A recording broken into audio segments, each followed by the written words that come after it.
อากาศร้อนน้องสิเกงหน่อไม้หน่อไม้บ่มีข้าวปลาแดกทุกคนผักขะแยงก็มีแต่มะเขือเกลือเป็นนัวใส่กินเลยกินแบบง่ายๆเลยส่วนหลายบ้านเฮาบ่ได้กินน้ำปลาเนาะกินแต่แป้งนัวคนงามใจดีมีแต่มักแตงมาเด้อกินข้าวน้ำกันเด้อนี่มาเด้อภาษามังกรเด้จะเลยเอาพวกเอาคันลูกสิเอาก็ให้เลยบ่แม่เฒ่าน่าให้ให้เราไปเลยเนาะแม่เพิ่นตอนนี้ต้องการลูกเคยเด้อผู้ใดใจดีก็คือมาเอาลูกสาวเพิ่น800,000ราคา800,000บ่ฉันเฮาก็บ่งามกี่บ่แพงคันเอาลูกเคยพังไทยก็ต้องเว้าภาษามังกรแล้วเนาะ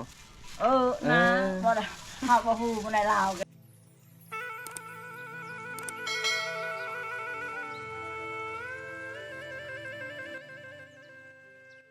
ถ่ายสบายดีบรรยากาศยามแรงทุกคน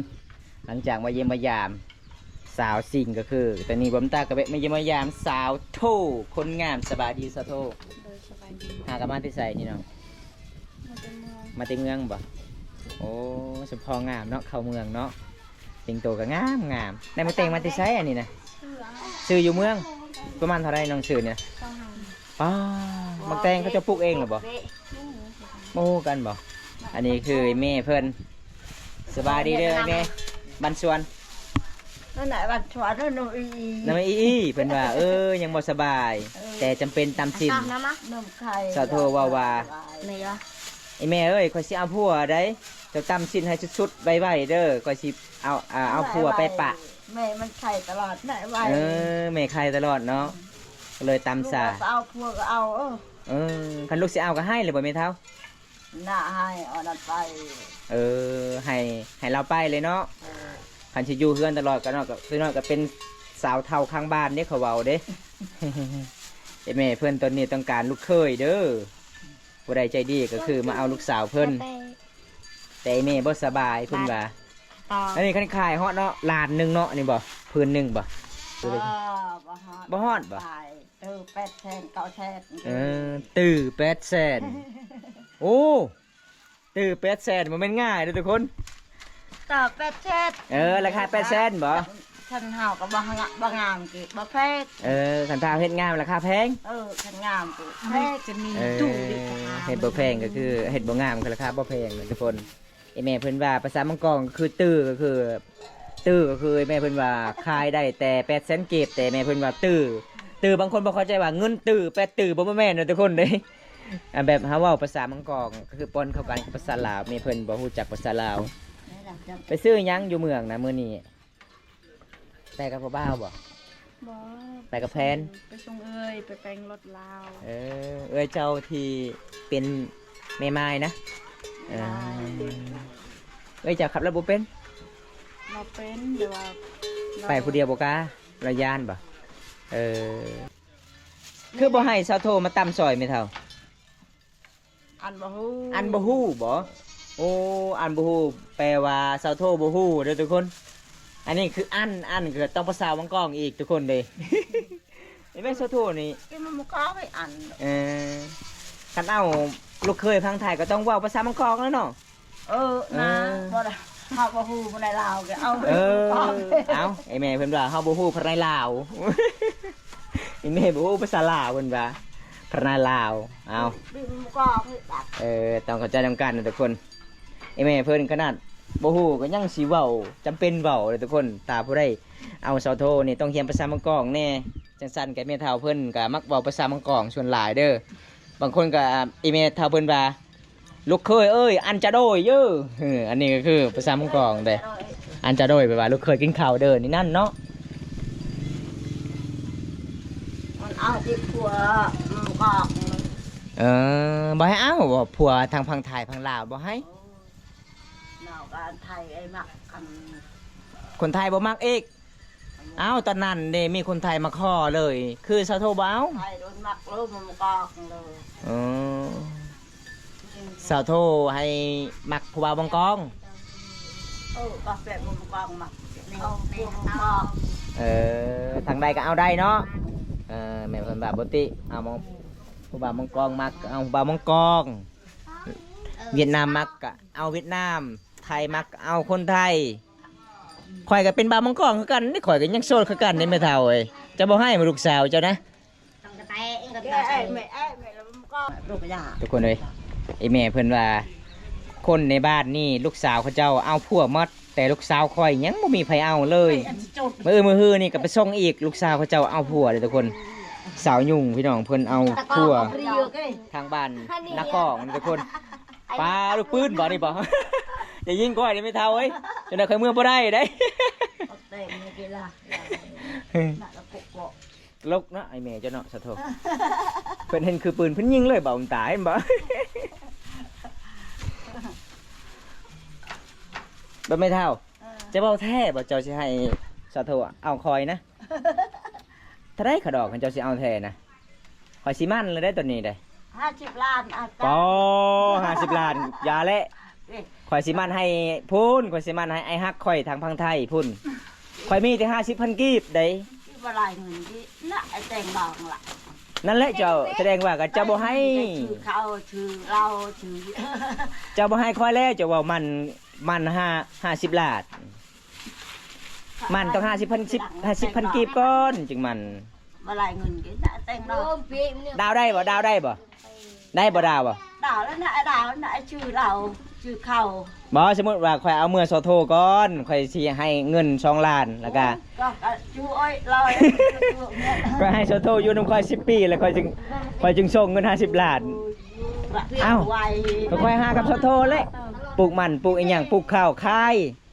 ได้50 ล้านก็ให้พ่อแม่นี่จิลเปงบ่ได้บ่นั่นบ่ได้บ่โอ้ต้องจ่ายสดเลยโอ้ทุกคนเลยถ้าบ่ได้มักลูกสาวเพิ่นนี่แม่เพิ่นว่านี่ต้องจ่ายครบ50 ล้านเด้อจึงแต่งได้ซั่นๆก็บ่มีเงินก็คือแต่งบ่ได้ในโซโทโอ้ส่วนสาวอย่างส่วนสาวบ้านพุ่นมึงมีขะดอกนี่เราเว้าเองนี่เราเว้าได้พ่อแม่นี่เว้าบ่ได้เด้อสมมุติว่าจะเว้า50 ล้านนี่แม่อยากได้60 ล้านบ่ได้แล้วเว้าต้องเอาตามข่อยเว้าคันได้แม่เอา60 ล้านนี่ผู้บ่าวบ่มีข่อยบ่มีผัวแล้วเว้า เอาคืนกันบ่ แม่เอา15 ล้านนะมาสิเอา70 ล้าน เออ ตอนนี้น้องกลับมาจากเขื่อนที่ศาลทุกคนหยอกไอเมเพิ่นไอเมเพิ่นใจดีเมเพิ่นตลกก็เลยหยอกไอเมเท่าเพิ่นทุกคนเลยเอาก็เอากันบ่ได้ละสะโทเพราะว่าเขาเป็นพี่น้องกันสะโทเนาะเป็นพี่น้องกันทุกคนไปทางใดก็เคยหยอกแบบนี้ล่ะบางคนบ่เข้าใจว่าบอมตากับสะโทเป็นเพื่อนกันมันบ่แม่นทุกคนเฮาเวลาเฮ็ดการท่องทักทายกันหยอกกันแบบนี้ตลอดตอนนี้ก็คือน้องหาก็มาแต่เฮือแต่มันมาแต่เฮือนมาแต่เมืองเลยทุกคนเลยขอโทษหลายๆว่าภาษาลาวผิดตลอดเลยทุกคนช่วงนี้พี่น้องเลยเว้าบ่เก่งแน่เฮ็ดเวียกหลายเมื่อวานนี้ก็คือบอมตากับไทยหน้ายังบ่ทันได้แล้วอากาศมันร้อนแห้งแล้งก็เลยถ่ายบ่ได้ก็เลยโจ๊ะก่อนเลยเลาะถ้าคิดต่อทุกคนตอนนี้น้องสาวเพิ่นก็สิพาบอมตาขึ้นฟังก่อนเลยหลังจากเพิ่นมาแต่เมืองทุกคนเลยมื้อนี้น้องก็บ่มีอาหารกินน้องก็ซื้อมักแตงอีกทุกคนมื้อนี้บังเอิญบอมตาหลังจากมาเยี่ยมมายามสาวสิงสาวจังก็เลยแวะมาเยี่ยมมายามน้องต้องหาก็มาแต่เมืองทุกคนเลยคักเนาะประตูจ้ะเนาะอันนี้เนาะประตูอัดนี่นะอีพ่อเจ้าบ่สานบ่เออผู้ใดมาเนี่ยคือเห็นแต่ศาสตร์มาเนี่ย โอ้ข่อยจนตกใจเวลาแขกมาตรงปูมันแม่นเฮือนเจ้าบ่มีศาสตร์บ่น้องมีแต่ซ้ำนี่บ่เฮือนน้องบ่มีศาสตร์ปูทุกคนไปเมื่อใดก็เห็นแต่ศาสตร์เดียวเวลาไปเมื่อใดน้องก็สิเอาศาสตร์นี่ล่ะปูป้ามะเขือหลายเฮือนสะโถมะเขือกระหลายเด้อทุกคนป้าคือบ่ได้ไปขายอยู่เมืองนี่สะโถ อันคนในบ้านซื้อให้ จะมาหากะมาบ้านมื้อซื่นนี้โอ้น้องก็ไปซอยเพิ่นไปซักข้าวให้น้องก็ได้มะเขือมื้อสารบ่มีอาหารก็เอามะเขือมักเฟสตอนนี้ก็เป็นไออีกทุกคนเลย อากาศร้อนเนาะจะไปกินหยังอยู่พุ่นน่ะ น้องเฮ็ดกินหน่อไม้ น้ำไม้ออกแล้วบ่ช่วงนี้ กำลังสิเอานะแต่ว่าคนบ่ได้ตก ส่วนหลายน้ำไม้ยังออกช่วงนี้น้ำไม้ไล่บ่ ทำไมไรก็ออกหน่อไม้ อายุดอับ ไปเอาเด้อไปทุกคนภาษาบางกอกอายุดเอิบ อายุดคือเพิ่นว่ายกเลยมอนะนี่นะ สารก คันคออีกบ่ไม่ได้ไปกวนของหมอบ่มีเงินอีกไป ได้เงินจากพันเข้าเมืองมื้อนี้ บ่ได้ บ่ได้จะเก็บเลย อามาหาก็เอาเงินนี้แม่50,000 แล้วก็ซื้อมักแตงโลนึงเออเอาคนบ้านนอกเนาะเห็นในเมืองก็ม่วนไปเด้อยู่ในบ้านเฮาบ่ม่วนเป็นบ้านเฮาก็ไปทางใดก็บ่เห็นรถใหญ่มีที่เห็นชาวบ้านอาบน้ำแถวสะพานไม้ไล่เด้อทุกคนปีสุดท้ายแล้ว อยากกินกระปุนเขาไปขายก็บ่ได้เงินซ้ำ แหนมเบิ่งซื่อๆเลยอยากกินจนอยากให้ เมื่อวานนี้นะอยากกินแห้งอีหลีมื้อนี้เขาเจ้ามาอีกบ่น้อง บ่ฮู้คือกัน โอ้เอาสงสารน้องว่าจะกินข้าวปุ้นวันนี้แต่บ่เห็นเขาเจ้ามาเขาเจ้ามาบุญตาซื้อให้น้องทุกคนบุญตาบ่มีเงินกันเหลือยังแต่20,000กีบ เพราะว่าสาวโทก็ใจดีเฮาก็ใจดีคือกันนะทุกคนเด้เจ้าเฮ็ดหยังมาเฟ็ดนี่นะ ตำเจว จำแจ้วโอ้เจะหิวข้าวเลยบ่ แสดงว่าเข้าเมืองบ่ได้กินข้าวเลยบ่ได้กินข้าวเปียกข้าวปุ้นเลย บ่มีเงิน ได้แต่50,000กีบเนาะซื้อมักแตงกะโลนึง25,000กีบ แล้วก็ซื้อ ซื้อหยังแน่25,000น่ะ กะซื้อในมะม่วง ในมุกโม่อีก แม่นสิมาปลูก ในมักโม่ในมักทั่ว แม่น โอ้สิทาฝนตกก็สิปลูกเลยเนาะ อยู่จิ ปลาอากาศร้อนน้องสิเกงหน่อไม้ แม่เอ็มนั่งแต่ หน่อไม้บ่มีเฮาปลาแดกเด้อทุกคนผักขะแยงก็มีแต่มักเฟ็ดเกลือเป็นนัวใส่กินเลยสุดยอดอาหารบ้านเฮาตามเขตชนบทกินแบบง่ายๆเลย เป็นยังไงอร่อยอย่าบอกน้องซีมนะแอมลึอันนี้ต้มป่ะน้อง ยังบ่ได้ต้ม โอ้ยังไม่ได้ต้มน้องสายน้องสาวเจ้าไปหาหน่อไม้บ่ แม่น โอ้น้องสาวเจ้านี่เก่งเลยน้องสาวไปหาหน่อไม้น้องสายเพิ่นไปหา น้อง ปลา สาวเฮานี่แหละแกงนี่เบิ่งนี่ น้องสาวเจ้านี่บ่ปลา เขาละแกงปะอัน จักปีเลยน้องสาวเจ้าเฮาบ่7 ปี อืมผู้ใหญ่อันเป็นผู้ชายหัน11 ปี 10 ปีโอ้อันนี้ฮอด8 ปีเนาะเอาแกงหน่อไม้มาแต่หาหน่อไม้แกงหน่อไม้อีกโอ้ขยันหลายเลยดำรงชีวิตแต่น้อยๆเจ้าก็เคยบ่ดำรงชีวิตคือน้องสาวเจ้าแต่น้อยๆแบบนี้คือกันบ่น้อง ตั้งในเฮาตั้งน้อยๆหันเลี้ยงแต่งัวตลอด เล่นเพลงงัวโอ้เคยให้บ่งัวสมมติว่าเขาเลี้ยงงัวนี่งัวไปตลอดเลยเคยบ่น้องให้ เคยอยู่เนาะบ่ตาเคยเด้ให้ตลอดเลยกะยามพ้นตกงัวมักแลนเข้าป่าเด้ปู้ 2 ปีเลี้ยงงัวตลอด โอ้ ก็คือบ่ได้เรียนเลยออก หนังสือก็บ่ได้เรียนเลยเนาะ เรียนปเอาขึ้นป2แล้วก็ออก ออกเลยเอาน้องแน่แล้วก็เลี้ยงงัว เฉพาะเจ้าบ่ฮู้ภาษาลาวเนาะใครแต่เจ้าเว้าได้เขียนบ่เป็นได้ทุกคนภาษาลาวเด้อ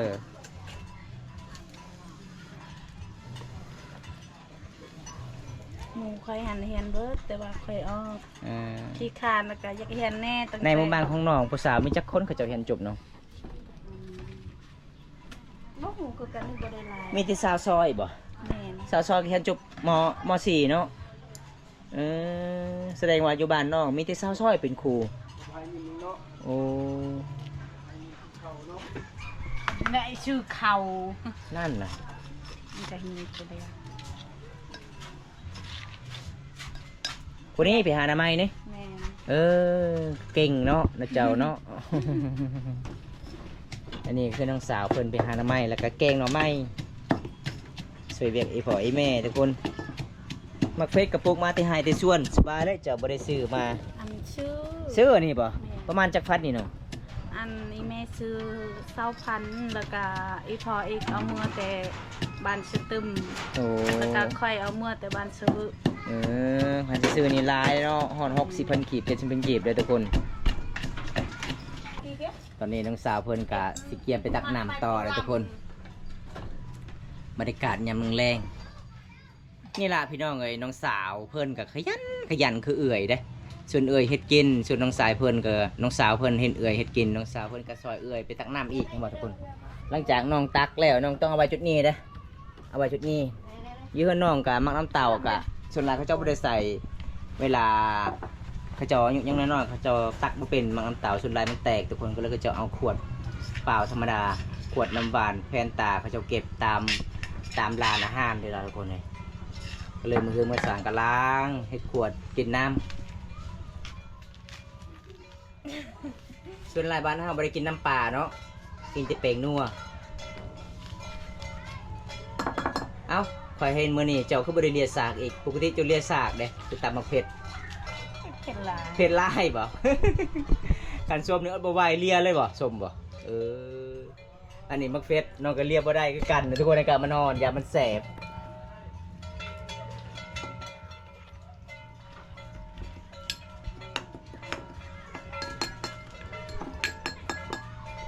คันเจ้าเอาพัวนี่เฮามาบ้านนี่บ่ม่วนเลยเด้อสะโทบ่คือเจ้าในหมู่บ้านนี่ผู้สาวบ่คือเจ้านี่เว้าหยอกม่วนบ่คิดคุยจน FC ละลายคนก็คิดฮอดเจ้าหลายเด้แต่ละคนบ่มตาทายบ่คือเจ้าเด้โดนปกติบ่มตาทายก็บางคนก็ฮอด6 เดือน 7 เดือนบ่มตาก็เลิกถ่าย แต่ส่วนน้องก็คือบ่มตามาถ่ายตลอดเลย ก็คือจนสิน้องเอาพัวเลยทุกคนก็คือแบบเฮาไปถ่ายคลิปเฮาก็บ่ได้เห็นนิสัยใจความน้องเป็นคนใจดีเด้ทุกคนเลยเฮาก็เลยมาหาน้องกาพี่น้องเอ้ยกามาหาน้องได้อยู่เฮือนอยู่ศาลตลอดแต่ผู้สาวทีละหลายคนนี่บางคนก็คือได้เงินในคำ FC พากมาหลังจากนั้นก็คือเฮาเซต5กับเบาๆเบาๆเวลาเห็นเฮามาก็คือขี้คุยเลยทุกคนได้เงินแล้ว10,000 กีบพี่น้องขี้คุยอันนี้แหละพี่น้องสาเหตุที่เฮาบ่ได้ถ่ายคลิปผู้สาวหลายคนทุกคนสาเหตุบางคนก็เสียเอาพัวแล้วบ่ตัว FC ข่อยมักเจ้าจะให้เงินข่อยสำนี้เด้อข่อยมักอันนี้คือสาเหตุหนึ่งที่เฮาบ่ได้ถ่ายทุกคนคือน้องก็คือแล้วแต่ผู้ใหญ่จะดีซอยก็คือน้องก็ยังบ่ได้ที่คุยกับเฮาอีกยังซื่อนั่นซื่อนี่โอ้หาสงสารน้องหลายเลยทุกคนน้องเป็นคนสลักของครอบครัวก็คือเฮาก็ลืมปะบ่ได้น้องเพราะว่าน้องเป็นคนใจดีเฮาก็ใจดีกับน้องคือกันแต่เฮาเงินคำซ้ำแก้บ่มีเฮาก็อัปเดตไปที่ชีวิตน้องให้ FC ในประเทศและต่างประเทศได้รับเห็นรับรู้ทุกคนสาวลาวชนบทเขาเจ้าเฮ็ดยังแน่บางคนก็สงสารน้องก็ซอยน้อง10,000ซื้อเกลือซื้อปิงนัวตัวนี้น้องสาวเพื่อนกามีมักแตงกระยอให้กินอีกทุกคนแต่ไฟของน้องนี่ป้าลุกขนาดเลยทุกคนเลย กว่าท่าดิเด้อพี่น้องขนาดทำเลยลุกหัวปานนี่เด้อแต่น้องเอาพื้นจักพื้นยังภาษามังกรเอิญอุ้ยกระไรแต่ภาษาลาวบอมตากระเปบ่เป็นทุกคน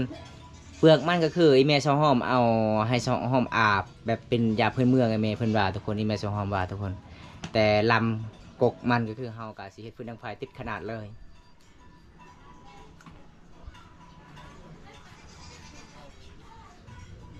ดีแล้วจะกินบ่เมิดคนเดียวเจ้าเอานี่แหละพี่น้องวิถีชีวิตเขตสาวหลาวบ้านแก่งอะลองบ่ว่าจะเป็นฝ่าวมังกรละลายคนบอมตาเดินทางเด้อทุกคนบ้านชุมเผาตะเอยก็คือบอมตาเคยมาอยู่แต่มันแตกต่างกันกับชุมเผามังกรสาวชุมเผามังกรมันใจดีกว่าทุกคนเวลาแขกมาทางได้เขาเจ้าขึ้นเฮือนขึ้นศาลเขาเจ้าต้องยอมผ้าขาวให้กินแบบนี้ได้อันนี้คือเป็นน้ำล้างมือทุกคนเห็นบ่น้ำล้างมือแบบมันเป็นตามประเพณีเด้อทุกคนเป็นตามประเพณีของชุมเผาบรูบานเฮาอันนี้คือสำหรับน้องเขาสิเอาเพเซตมือเวลาเฮากะเกียนกินข้าวกินน้ำนี่ล่ะพอได้มาบ้านน้องสอโทกับบอกผิดหวังเลยทุกคนใจดีคนงามใจดีจะโดยเป็นแบบกินข้าวก่อนเอาโอ้ยอากาศร้อนแท้ร้อนว่าเมื่อนี้มีอาหารยังแน่สอโท มีแต่มักแตงกับปลา มีมักแตงปลายังนี่ภาษามังกรเอิญปลาข้าวบ่มันเป็นปลาจาดเอากินเลยไหมก็เห็นเจ้าหิวข้าวเลยมาแต่เมืองค่อยกินแล้วค่อยมาแต่บ้านกิน2 เถื่อ เห็นนะ เอาบ่ได้นึกซี่เลยว่าจะกินมื้อนี้ ลืมแล้ว ลืมแล้ว มาเด้อกินข้าวนำกันเด้อ นี่มาเด้อภาษามังกรเด้ จะโดย จะโดยเด้อจะโดยมันโตดิยาวเอ้ยปลาเป็นตะแสบลายเลยบ้านเฮาปกติช่วงนี้ก็มีมักแตงไห้เนาะแต่ปีนี้มันแห้งแล้งเด้มักแตงกินกับบ่มีเขากินกับบ่มีแล้วต่อไปทุกคนปลูกมันก็ตายเบิดปลูกเขาก็บ่เป็นเพราะว่าดินมันแข็งเนาะ ปกติช่วงนี้หน้ำไม้ไหลป้าซ้ำสิได้กินเลยทุกคนหน้ำไม้ไหลเริ่มออกเดือน7เดือน8นี่โอ้ยพี่น้องตามเคชนบทไปเฮือนดังทางใดก็ได้กินหน้ำไม้ต้มได้แต่ปีนี้มันแปลกเอ้ากินเลยข่อยกินแล้วข่อยอิ่มแล้วเบิ่งเจ้ากินข่อยก็อิ่มอยู่แล้วแซ่บคนงามกินมันแซ่บ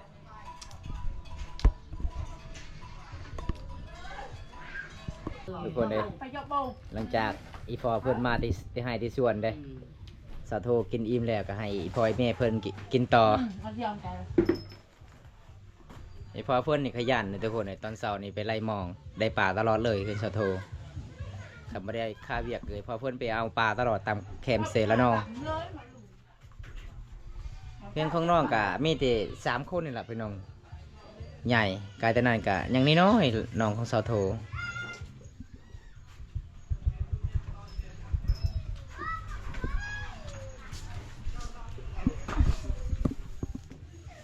ส่วนอาหารสาโทเนี่ยสาโทบ่มักกินมะเขือเนาะ กินคือกั กันนี้พอเจ้ามานี่อีเมย์เจ้าย่อแล้วเด้มะเขือเด้บาดอาหารแซ่บๆมัดลูกสาวกินก่อนอาหารบ่แซ่บก็คือพอมาติเวียกติงาน รู้อุ้ยเปีย